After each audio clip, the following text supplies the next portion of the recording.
ಓಂ ಗಂ ಗಣಪತಿ ನಮಃ. ಗುರುಭ್ಯೋ ನಮಃ. ಓಂ ಗುರು ಬ್ರಹ್ಮ ಗುರು ವಿಷ್ಣು ಗುರು ದೇವೋ ಮಹೇಶ್ವರ ಗುರು ಸಾಕ್ಷಾತ್ ಪರಬ್ರಹ್ಮ ತಸ್ಮೈ ಶ್ರೀ ಗುರುವೇ ನಮಃ. ನಮಸ್ಕಾರ. ಮೊದಲಿಗೆ ನಾನೊಂದು ಕಿರು ಪರಿಚಯ ಮಾಡ್ಕೊತೀನಿ. ನನ್ನ ಹೆಸರು ಸಂಪತ್ ಅಂತ. ನಾನು ಮೂಲತಃ ಮಂಗಳೂರಿನವನು. ನೇಟಿವ್ ಬಂದ್ಬಿಟ್ಟು ವೇಣು ಬಜ್ಜಿರೆ ಗ್ರಾಮ. ಸೊ ನೇರವಾಗಿ ವಿಷಯಕ್ಕೆ ಬರ್ತೀನಿ. ನಾನು ಒಂದು 6-7 ತಿಂಗಳ ಹಿಂದೆ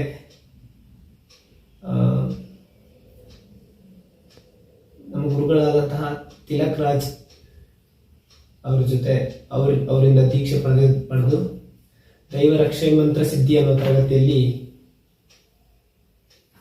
ಅವ್ರ ಜೊತೆ ಜಾಯಿನ್ ಆಗಿಬಿಟ್ಟು ಅದರಿಂದ ಕೆಲವೊಂದು ನನ್ನ ಜೀವನದಲ್ಲಿ ಬೇರೆ ಬೇರೆ ಥರದ ಬದಲಾವಣೆಗಳನ್ನು ಕಂಡಿದ್ದೀನಿ ನಾನು. ಸೊ ಕೆಲವೊಂದನ್ನೆಲ್ಲ ನಿಮ್ಮ ಜೊತೆ ಹಂಚ್ಕೊಳ್ಳೋಣ ಅಂತ ಅನಿಸ್ತು. ಸೊ ಅದಕ್ಕೆ ಕೆಲವೊಂದು ವಿಚಾರಗಳನ್ನು ನಿಮ್ಮ ಜೊತೆ ಹಂಚ್ಕೊಳ್ತೀನಿ.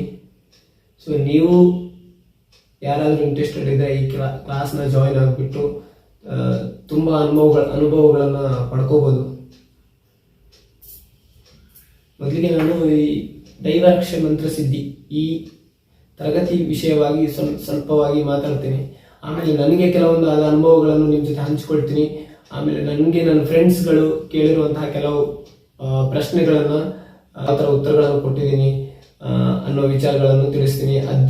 ಆ ಉತ್ತರಗಳು ನಮಗೆ ಎಲ್ಲಿಂದ ಸಿಕ್ಕಿದ್ವು ಅಥವಾ ನಮ್ಮ ಗುರುಗಳು ಯಾವ ಥರ ಅದನ್ನು ಹೇಳ್ಕೊಟ್ಟಿದ್ದಾರೆ ಅನ್ನೋ ವಿಷಯವನ್ನು ನಾನು ಈ ವಿಡಿಯೋದಲ್ಲಿ ತಿಳಿಸ್ಲಿಕ್ಕಿದ್ದೇನೆ.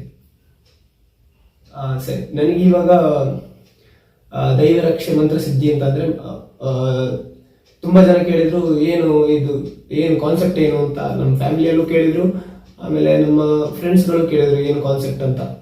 ಸೊ ಕಾನ್ಸೆಪ್ಟ್ ಅಂತಂದ್ರೆ ನಾವು ನಂಬಿರುವಂತಹ ದೇವ್ರ ಜೊತೆ ನಾವು ನೇರ ಸಂಪರ್ಕವನ್ನು ಯಾವ ತರ ಮಾಡಬೇಕು ಅನ್ನೋಂಥ ವಿಚಾರಗಳು.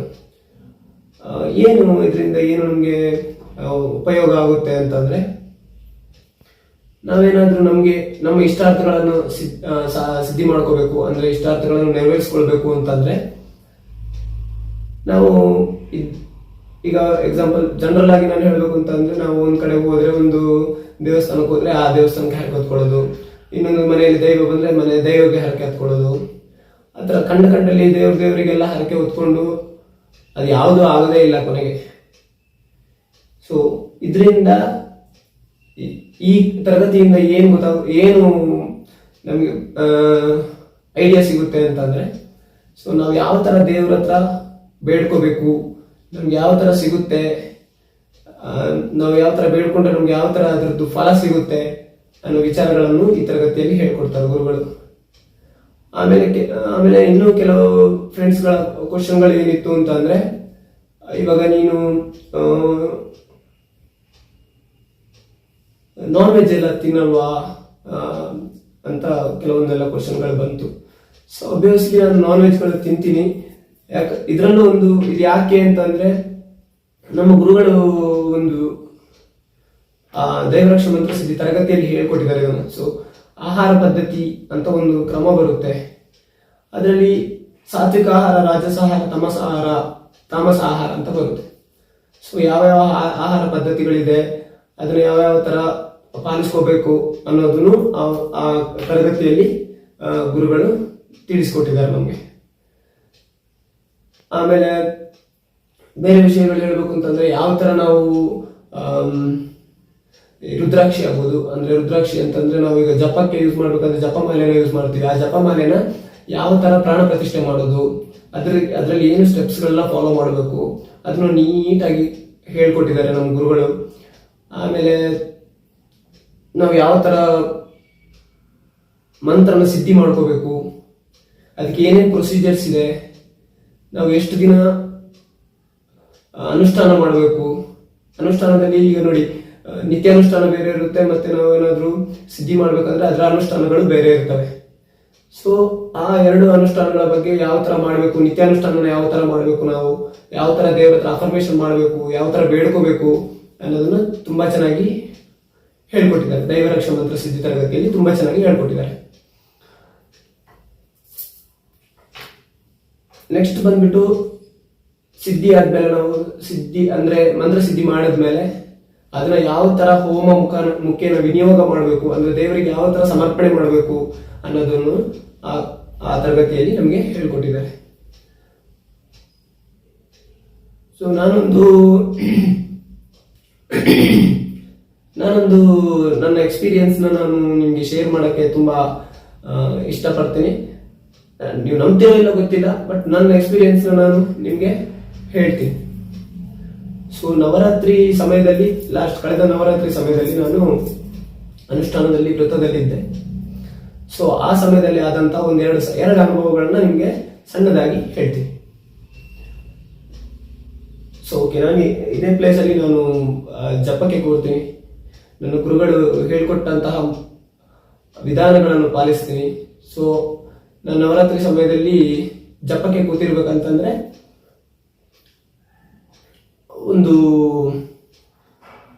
ಮೇ ಬಿ ಆ ದಿನ ಚಂದ್ರಘಂಟ ದೇವಿದು ಆರಾಧನೆ ಇದ್ದಿರ್ಬೇಕು. ನನಗೆ ಸರಿಯಾಗಿ ಜ್ಞಾಪಕ ಇಲ್ಲ.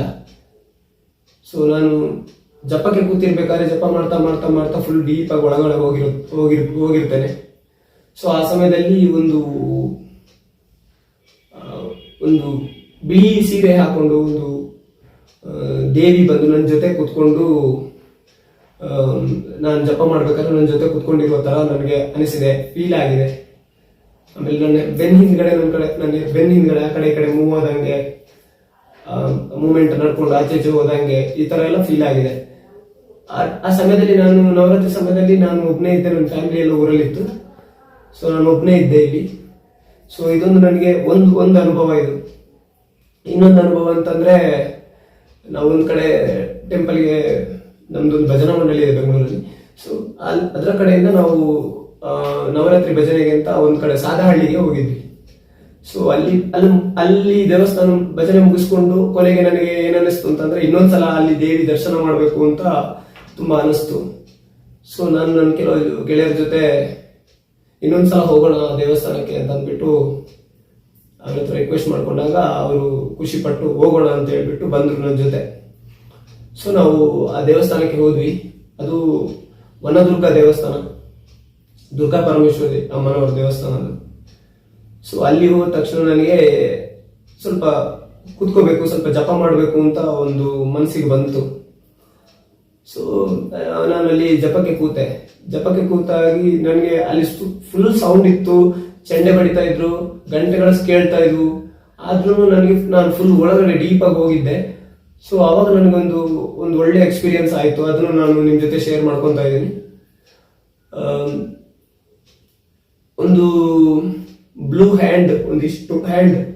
ಸೊ ಆ ಹ್ಯಾಂಡ್ ಬಂದ್ಬಿಟ್ಟು ನನ್ನ ಹ್ಯಾಂಡ್ ಅಲ್ಲಿ ಹಿಡ್ಕೊಂಡು ಸುಮ್ಮನೆ ಹಿಂಗ್ ಹೋಗ್ತಾ ಇತ್ತು. ಮತ್ತೊಂದು ಟಾಪ್ ಸೈಡ್ ಅಲ್ಲಿ ಒಂದು ರೌಂಡ್ ಹೋಲ್ ತರ ಇತ್ತು. ಸೊ ಆ ಹೋಲಿಂದ ನನ್ನ ಹೊರಗಡೆ ಕರ್ಕೊಂಡು ಹೋಗಿತ್ತು. ಸೊ ಆ ಹೊರಗಡೆ ಕರ್ಕೊಂಡು ಹೋದ ತಕ್ಷಣ ನಾನು ಕಾನ್ಸಿಯಸ್ಗೆ ಬಂದೆ. ಸೊ ಅದು ಅಲ್ಲಿಗೆ ಸ್ಟಾಪ್ ಆಯ್ತು. ಇದು ಒಂದು ಅನುಭವ ನಂದು. ಸೊ ನನಗೆ ಯಾವಾಗ್ಲೂ ಈ ತರ ಬರುತ್ತಾ? ಎಲ್ಲರಿಗೂ ಬರುತ್ತಾ? ಅದು ಎಲ್ಲರಿಗೂ ಬರುತ್ತೆ. ಯಾಕಂದ್ರೆ ನನಗೆ ಬಂದಿದೆ ಅಂತಂದ್ರೆ ಎಲ್ಲರಿಗೂ ಬರುತ್ತೆ. ನಾನು ಮನುಷ್ಯನೇ ಅಲ್ವಾ, ಎಲ್ಲರೂ ಬ್ಲಡ್ ಅಲ್ವಾ ಇರೋದು. ಸೊ ಬರುತ್ತೆ, ಎಲ್ಲರಿಗೂ ಬರುತ್ತೆ. ಬಟ್ ಬೇರೆ ಬೇರೆ ತರ ಅನುಭವಗಳು ಬರುತ್ತೆ. ಸೊ ನನಗೆ ಈ ತರ ಅನುಭವಗಳು ಬಂದಿದೆ. ನಾನು ನಿಮ್ ಜೊತೆ ಇದನ್ನ ಶೇರ್ ಮಾಡ್ಕೊಂತ ಇದ್ದೀನಿ. ನನ್ನ ಇಷ್ಟದಲ್ಲಿ ನಾನು ಶೇರ್ ಮಾಡ್ಕೊಂತ ಇದ್ದೀನಿ. ಸೊ ಕೆಲವೊಂದು ಇವಾಗ ನನಗೆ ಕೇಳಿದ್ರು, ನೀನೀಗ ಇದನ್ನ ಈ ದೈವರಕ್ಷ ಮಂತ್ರ ಸಿದ್ಧಿ ಅಂತ ಮಾಡ್ಕೊಂಡಿದ್ಯಲ್ಲ, ನಿನಗೇನಾದ್ರೂ ಇದರಿಂದ ಬೆನಿಫಿಟ್ ಆಯ್ತಾ ಅಂತ ತುಂಬಾ ಜನ ಕೇಳಿದ್ರು. ಸೊ ನಾನು ಹೇಳ್ತಾ ಇದ್ದೀನಿ, ಎಸ್, ನನಗೆ ಬೆನಿಫಿಟ್ ಆಗಿದೆ. ಏನಂತಂದ್ರೆ, ಇವಾಗ ಟೆನ್ಷನ್ ಅಂತ ಒಂದು ಕಾನ್ಸೆಪ್ಟ್ ತಗೊಳ್ಳೋಣ. ಟೆನ್ಷನ್ ಯಾರಿಗಿರಲ್ಲ ಹೇಳಿ? ಎಲ್ಲರೂ ಟೆನ್ಷನ್ ಇರುತ್ತೆ, ಎಲ್ಲರೂ ಟೆನ್ಷನ್ ಮಾಡ್ಕೊಂತಾರೆ. ಆದ್ರೆ ಆ ಟೆನ್ಷನ್ಗಳನ್ನ ಯಾವ ತರ ನಾವು ತಗೋಬೇಕು ಅನ್ನೋದನ್ನು ಇದರಲ್ಲಿ ಸಿಗುತ್ತೆ. ಯಾವ ತರ ನಾವು ಎಷ್ಟೇ ಟೆನ್ಷನ್ ಇದ್ರು ನಾವು ಯಾವ ತರ ಕಾಮ್ ಆಗಿರ್ಬೇಕು, ಆ ಮೈಂಡ್ ಸೆಟ್ ಬರುತ್ತೆ ಇದರಲ್ಲಿ. ನಾವು ಯಾವಾಗ ಜಪ ಮಾಡ್ತೀವಿ, ಕಂಟಿನ್ಯೂಸ್ ಜಪ ಮಾಡ್ತೀವಿ, ಅವಾಗ ನಮ್ಗೆ ನಮ್ಮ ಕಾನ್ಸಂಟ್ರೇಷನ್ ನಾವು ಒಂದ್ ಕಡೆ ತಗೊಂಡೋಗಕ್ಕಾಗುತ್ತೆ. ಸೊ ಇದು ಒಂದು ನಂದು ದೈವರಕ್ಷ ಮಂತ್ರ ಸಿದ್ಧಿ ತರಗತಿಯಿಂದ ಅನುಭವ.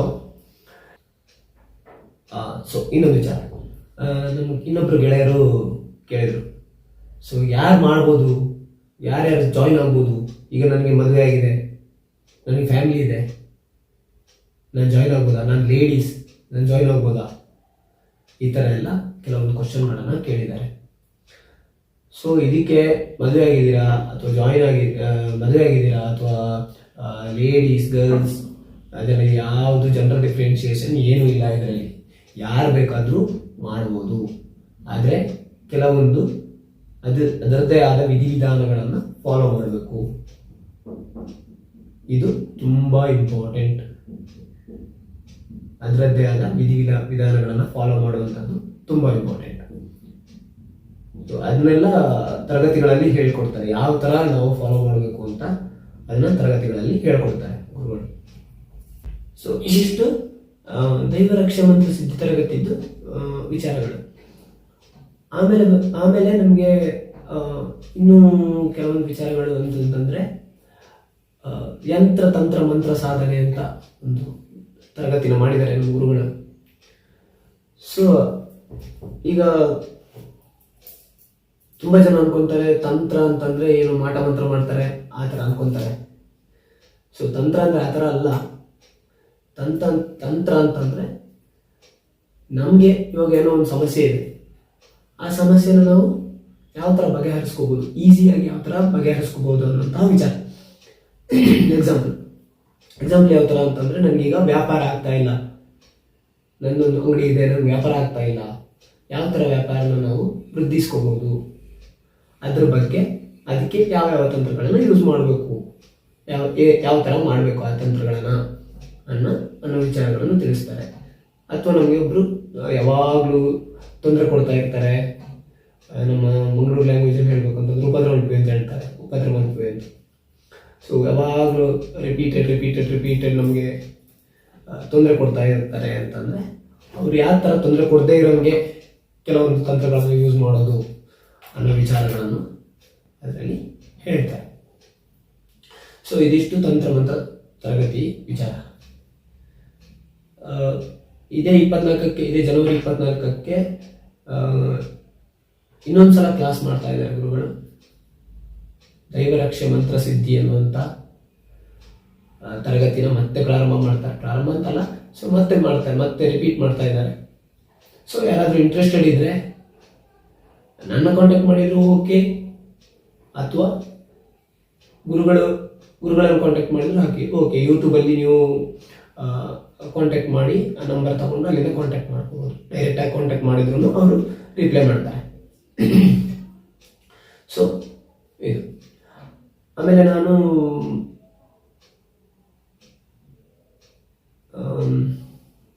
ಪ್ರಶ್ನಾಶಾಸ್ತ್ರವನ್ನು ಕಲ್ತಿದ್ದೀನಿ. ಸೊ ಪ್ರಶ್ನಾಶಾಸ್ತ್ರ ಮೈಸೂರಿನಲ್ಲಿ ಡಾಕ್ಟರ್ ಮುಗೂರ್ ಮಧು ದೀಕ್ಷಿತ್ ಅವ್ರ ಕಡೆಯಿಂದ ಪ್ರಶ್ನಾಶಾಸ್ತ್ರವನ್ನು ಸಣ್ಣ ವಿಷಯವನ್ನು ಕಲ್ತ್ಕೊಂಡಿದ್ದೀನಿ. ಹಾಗೆ ಜ್ಯೋತಿಷ್ಯ ಶಾಸ್ತ್ರವನ್ನು ನಕ್ಷತ್ರನಾಡಿ ಸಂಸ್ಥೆಯ ವತಿಯಿಂದ ಪಂಡಿತ್ ದಿನೇಶ್ ಗುರೂಜಿಯವರಿಂದ ಜ್ಯೋತಿಷ್ಯ ಶಾಸ್ತ್ರವನ್ನು ಕಲ್ತಿದ್ದೀನಿ. ಸ್ವಲ್ಪ ಮಟ್ಟಿಗೆ ಕಲ್ತಿದ್ದೀನಿ. ಜ್ಯೋತಿಷ್ಯವನ್ನು ಕಲ್ತಿದ್ದೀನಿ. ಸೊ ಇನ್ನು ಕಲಿತಾ ಸಮುದ್ರ, ದೊಡ್ಡ ಸಮುದ್ರ, ನಾವೆಂದೊಂದು ಹನಿಗಳಷ್ಟೇ. ನಾನೊಂದು ಹನಿ ಅಷ್ಟೇ, ಹನಿನೂ ಅಲ್ಲ, ಹನಿಯಲ್ಲಿ ಹನಿ ಅಷ್ಟೇ. ಯಾವಾಗಲೂ ಗುರುಗಳೊಂದು ಮಾತು ಹೇಳ್ತಾ ಇರ್ತಾರೆ, ಏನಿಲ್ಲ ನಾವು ಬಸ್ ಮುಂದ್ಗಡೆ ಒಂದೇ ಬಸ್ಸಲ್ಲಿ ಪ್ರಯಾಣ ಮಾಡ್ತಾ ಇದ್ದೀವಿ, ನಾನು ಸ್ವಲ್ಪ ಮುಂದ್ಗಡೆ ಬಸ್ ಸೀಟಲ್ಲಿ ಇದ್ದೀನಿ, ನೀವು ಹಿಂದ್ಗಡೆ ಸೀಟಲ್ಲಿ ಇದ್ದೀರಾ ಅಷ್ಟೇ, ನನ್ನ ಗುರಿ ಒಂದೇ ಇರುತ್ತೆ ಅಂತ ಹೇಳ್ತಾರೆ. ಹೌದು ಅನಿಸ್ತು ನನಗೆ, ಹೌದು ಅಂತ. ಸೊ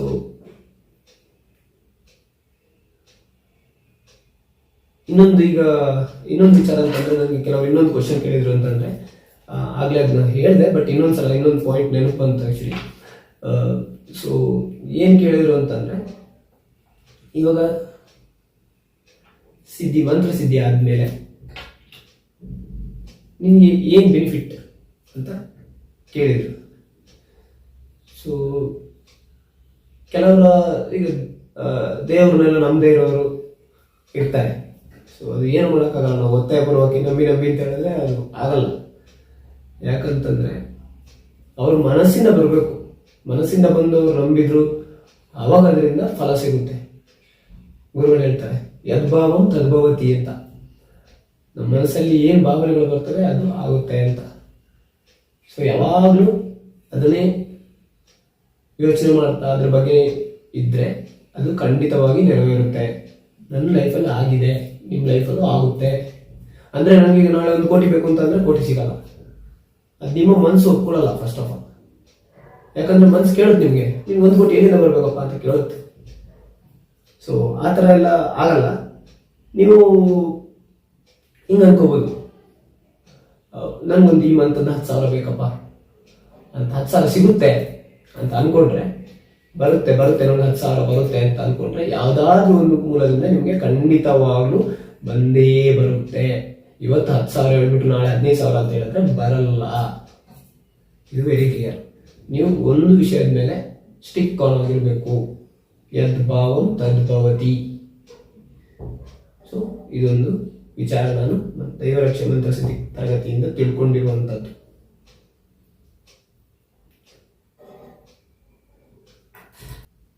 ಇಷ್ಟೊತ್ತು ನಿಮಗೆ ನನ್ನ ಅನುಭವಗಳನ್ನೆಲ್ಲ ಹಂಚ್ಕೊಂಡಿದ್ದೀನಿ. ನಾನು ಮಾತಾಡಿದ್ರಲ್ಲಿ ಏನಾದರೂ ತಪ್ಪಿದ್ರೆ ದಯವಿಟ್ಟು ಕ್ಷಮೆ ಇರಲಿ. ಗುರುಗಳ ಆಶೀರ್ವಾದ ಯಾವಾಗಲೂ ಇರಲಿ ಅಂತ ಬೇಡ್ಕೊಳ್ತಾ, ಗುರುಗಳಿಗೆ ವಂದಿಸ್ತಾ,